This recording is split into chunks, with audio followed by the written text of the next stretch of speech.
How you doing? This is Tom Fleming, painter, fine art painter, and what I'm going to do is give you a free art lesson today on how to kind of let watercolor bleed and using controlled dripping to really kind of exaggerate the watercolor effect.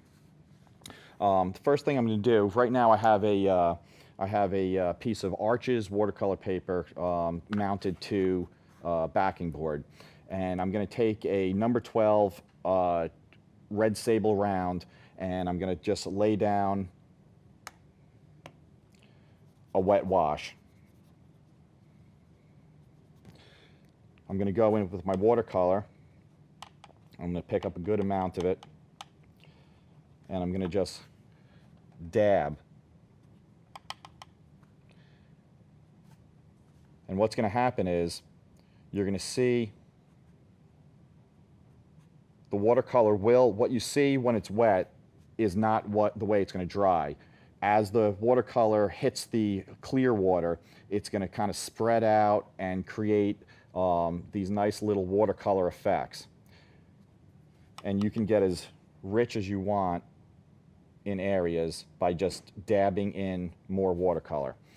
Then, if you really want to create a blend, you can go add some more paint. I'm going to go right to the end and let it meet where the clear watercolor, where the clear wash ends, and it's going to stop right there on the paper. If you want to blend that and really fade it, you just clean off your brush, you take your clean water, and you just very lightly touch the edges. And what that's going to do is it's going to pull, and you just keep adding clear water, and what that's going to do is it's going to pull that watercolor down in a nice graduated kind of panel, tone.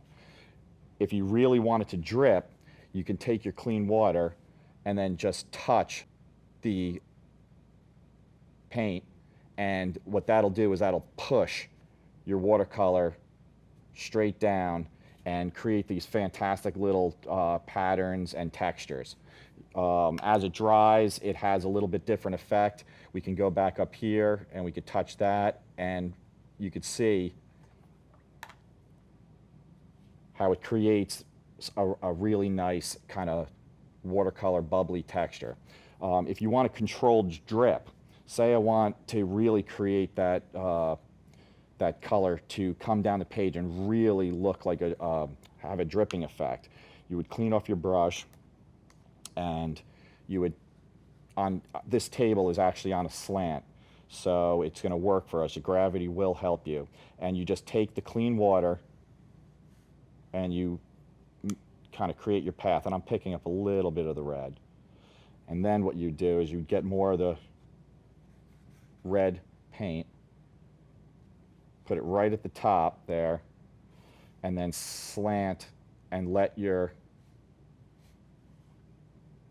color do the work for you, and you have a drip in the exact position and angle that you would like. If you want to do another one, you could do it. You could try it without using the clear water, but it's going to be a little bit less controlled. So, and you're going to have to help it along by just touching the very end and then adding more paint. And you see how this is going to, because this was not wet, it started going on a different angle. Sometimes that works for you, sometimes that doesn't. And we're going to just add some water here and help this out.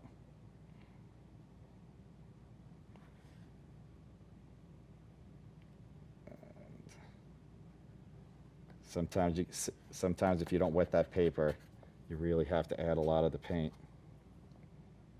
There we go.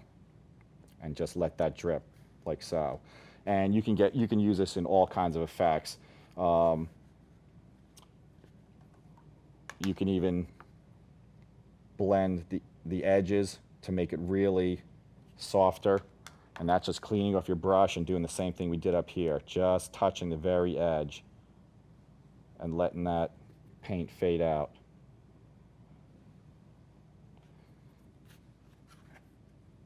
And there you have controlled drips and uncontrolled drips. But when this dries, this is going to really, you know, because we did it in red, it looks almost like a, you know, a feeling of blood. But if you could do it in any color, and you can soften it to any degree that you'd like. So hope that helps. Give it a try. There's a million different ways you can do this, but you know, really just get in there. You can, you know, you can create the drips in all different directions, you know, by angling the board different ways, and really having fun with all kinds of effects. Hope that helps, and hope that was informative, and be sure to check out my website at www.flemingeditions.com. Thanks.